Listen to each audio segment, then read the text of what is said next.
அன்புள்ள துலாம் ராசி அன்பர்களே வணக்கம். இந்த வார ராசி பலன். துலாம் ராசி அன்பர்களுக்கு 5ல் ராகு, 6ஆம் இடத்தில் சனி, சூரியன், செவ்வாய், புதன் இணைவு, 7ஆம் இடத்தில் சுக்கிரன், 9ல் பாக்யஸ்தானத்தில் குரு இருக்கிறார், லாபஸ்தானத்தில் கேது பகவான் இருக்கிறார்.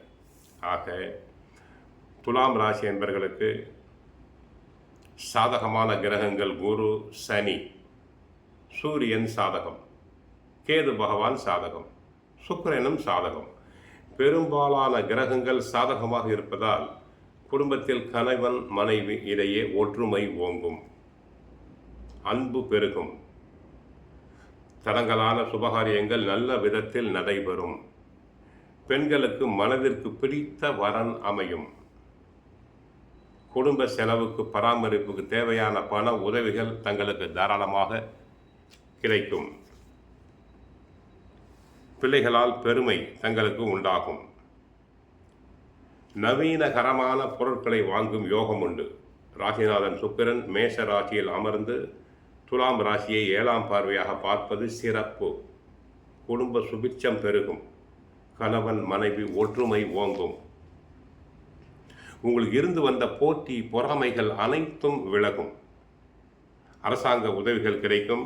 இந்த நேரத்தில் மாணவர்கள் அரசு தேர்வுகளுக்கு தயார் செய்து போட்டி தேர்வுகளில் வெற்றி பெற்று அரசு உத்தியோகத்தினை பெறலாம். ஆனால் சனியுடன் சூரியனும் இணைந்திருப்பதால் சில சமயங்களில் தகப்பனாருக்கும் மகனுக்கும் இடையே பகை உண்டாகும். ரியல் எஸ்டேட் துறை அன்பர்களுக்கு நல்ல ஒரு அபாரமான யோகம் கிடைக்கும் காலம் இது. ரியல் எஸ்டேட் துறையில் லாபம் பெருகும். வீடு கட்ட ஆசைப்பட்டவர்களுக்கு, வீடு வாங்க ஆசைப்பட்டவர்களுக்கு பண வரவுகள், நல்லபடியாக வீடு அமையும். தொழில்துறை என்பவர்களுக்கும் வியாபாரிகளுக்கும் இது நல்ல ஒரு அருமையான காலம். நல்ல லாபம் தங்களுக்கு கிடைக்கும்.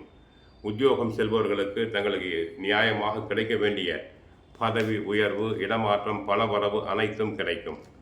மாணவர்கள் நன்றாக படிப்பர், நல்ல மதிப்பெண்களை பெறுவர், போட்டித் தேர்வுகளில் கலந்து கொண்டு வெற்றி பெறுவர். சிலர் உயர் கல்விக்காக அயல் நாடுகள், அயல் மாநிலங்களுக்கு சென்று வரக்கூடிய வாய்ப்பு உண்டு.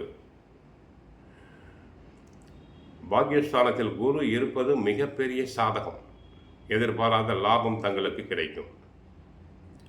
ஆனால் இடையிடையே மன அழுத்தம், சற்று உடல்நல குறைபாடுகள் தோன்றலாம். சூரியன் 7ஆம் இடத்துக்கு வரப்போகிறார். சூரியனும் சுக்கிரனும் ஒன்றாக இணைந்த பிறகு இன்னும் ஒரு வாரம் கழித்து கணவன் மனைவியிலேயே சில கருத்து வேறுபாடுகள் வரக்கூடிய வாய்ப்புகள் உண்டு. திருமண வாழ்க்கையில் ஈர்ப்பு இருந்தாலும் அகங்காரம் காரணமாக சிக்கல்கள் தோன்றலாம். விட்டு கொடுத்து செல்லுதல் வேண்டும். சனி செவ்வாய் இணைவு 6ஆம் இடத்தில் இருப்பதால் யாருடனும் பகையை வளர்த்து கொள்ள வேண்டாம். பிறரிடம் பேசும்போது அளவாக பேசுங்கள். தொழில்துறை ரகசியங்களையோ குடும்ப ரகசியங்களையோ பிறரிடம் சொல்லுதல் கூடாது. ஆக துலாம் ராசி அன்பர்கள் தினமும் பகவத்கீதை, சுந்தரகாண்டம் படியுங்கள், நன்மைகள் பெருகும். ஹரே கிருஷ்ணா ஹரே கிருஷ்ணா என்ற மந்திரத்தை 108 முறை சொல்லுங்கள். வாழ்க வளமுடன். ஹரே கிருஷ்ணா ஹரே கிருஷ்ணா.